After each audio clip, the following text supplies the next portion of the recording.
Assalamualaikum, selamat datang ke SRTV.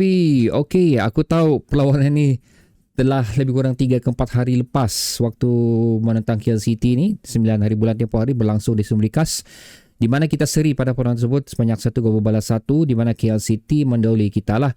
Sebelum sekali lagi kita punya penyerang profilik kita Aidin Muyajic sekali lagi menyubatkan gol bagi mengelakkan kekalahan di Stadium Likas, kekalahan yang seterusnya di Stadium Likas untuk Sabah FC. Jadi hasil pada perlawanan ni kita telah pun turun daripada tangga ke-8 sekarang tangga ke-10 selepas 13 perlawanan mengutip 14 mata, di mana di atas kita 789 adalah Brunei DPMM, Immigration dan juga Penang.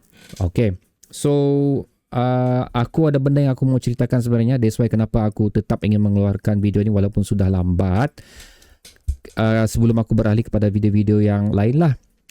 Jadi sedikit statistik mengenai perlawanan ni guys. Kalau kita tengok sebenarnya ianya boleh agak seimbang jugalah perlawanan tu. Tapi kalau dari segi peluang yang dicipta memang dimiliki sepenuhnya oleh KL City, di mana KL City memiliki 18 percubaan, daripada 18 tu 8 on target.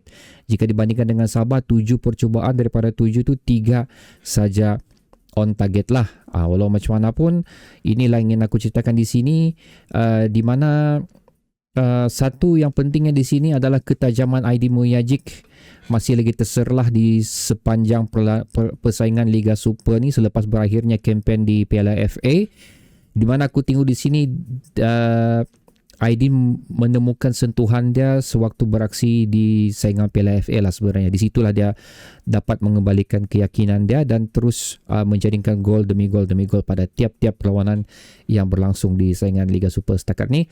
Walaupun pada mulanya mendapat kritikan yang cukup hebat lah daripada peminat-peminat Sabah FC, beliau membuktikan yang semua itu tidak benar, dan apa yang penting di sini adalah beliau memerlukan masa, dan apa yang lagi-lagi penting di sini adalah apa yang kita miliki sewaktu awal persaingan Liga Super tu, di mana tidak ada servis yang diberikan kepada beliau, dan lately ni benda tu semakin kita nampaklah membuatkan beliau mampu untuk menjaringkan beberapa gol pada perlawanan ni. Satu lagi adalah kembalinya Gaby bersama skuad Sabah FC, walaupun beliau beraksi selaku pemain simpanan, tidak lamalah dia beraksi. Tapi apa yang penting di sini, kita tidak boleh memaksa Gaby untuk terus masuk dan juga beraksi, kerana kita harus juga menimbangkan kecederaan yang beliau miliki sebelum ni, dan kita tidak mahu benda tu berulang lagi lah. Di mana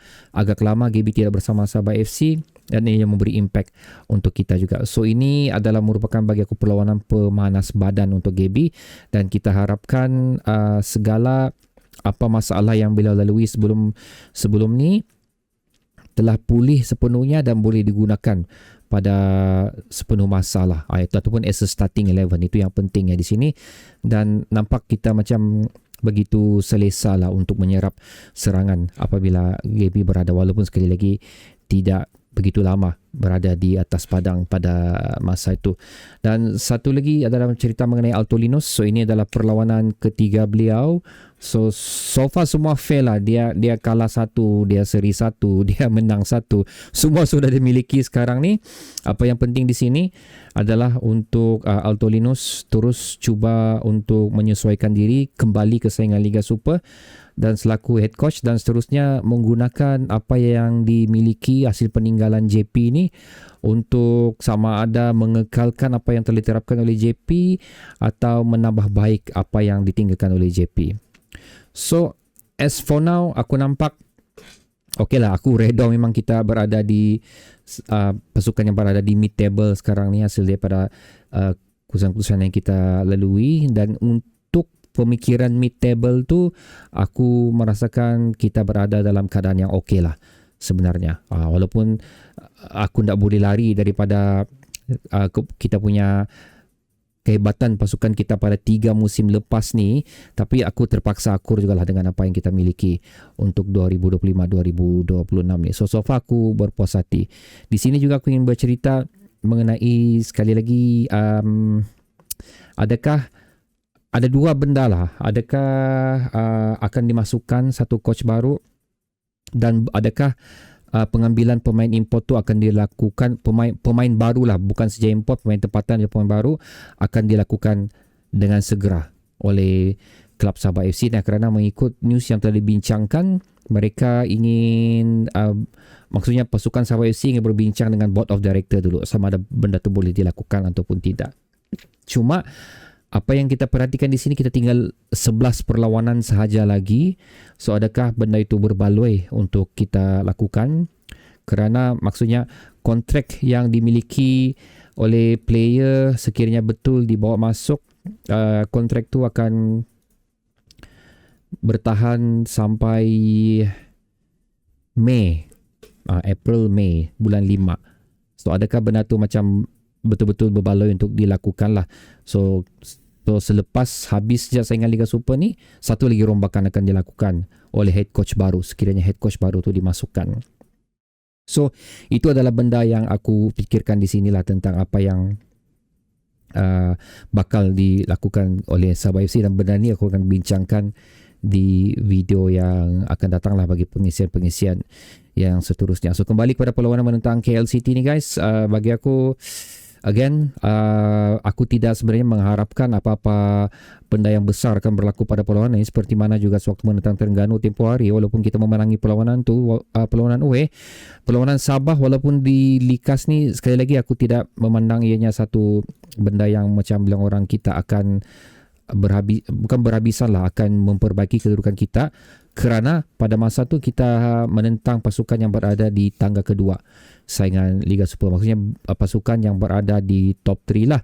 Of course untuk satu tim yang berada di mid table untuk menentang pasukan yang berada di atas, ianya satu gap yang cukup besar dari segi keberadaan pasukan tersebut, dan ini memang kita kena akur. Satu lagi, memang sejarah Sabah menentang KL ni pun agak sukar untuk kita memenangi lah. That's why sekali lagi kenapa aku mengatakan apa yang kita miliki itu cukup fair sebenarnya, sebagai sekali lagi menjadi untuk pemangkin semangat kita dan juga untuk mengekalkan momentum kita bagi perlawanan yang akan datang, di mana kita akan menentang Kelantan United, JDT, Negeri Sembilan, Kuching. So 1, 2, 3, 4 perlawanan ini cukup besar sebenarnya, especially menentang JDT of course sekali lagi lah, dan Kelantan ni adalah merupakan satu advantage yang cukup bagus. So macam mana pun, perlawanan yang menarik untuk aku perhatikan adalah Selangor lawan Sabah 11 April nanti, di mana Kim Panggon bersama Selangor sekarang ni. Aku sangat-sangat memerhatikan prestasi Selangor sekarang di bawah Kim Panggon. Aku ingin melihat bagaimana perubahan yang dilakukan oleh Kim Panggon sekarang ni. Dan of course aku akan membuat satu juga video yang bercerita mengenai visi klub lah, lebih kurang macam tu, di mana kita juga bandingkan dengan klub-klub lain. Jadi guys, itu adalah sedikit perkongsian mengenai apa yang berlaku pada perlawanan ini. Sekali lagi minta maaf, aku tahu video ini agak lambat untuk aku keluarkan review mengenai Sabah dan Kuala Lumpur ni, tapi aku tetap mahu juga mendengar pendapat anda hasil daripada perlawanan menentang KL ni. Letakkannya di ruang komentar bawah. Bertemu lagi video seterusnya. Assalamualaikum.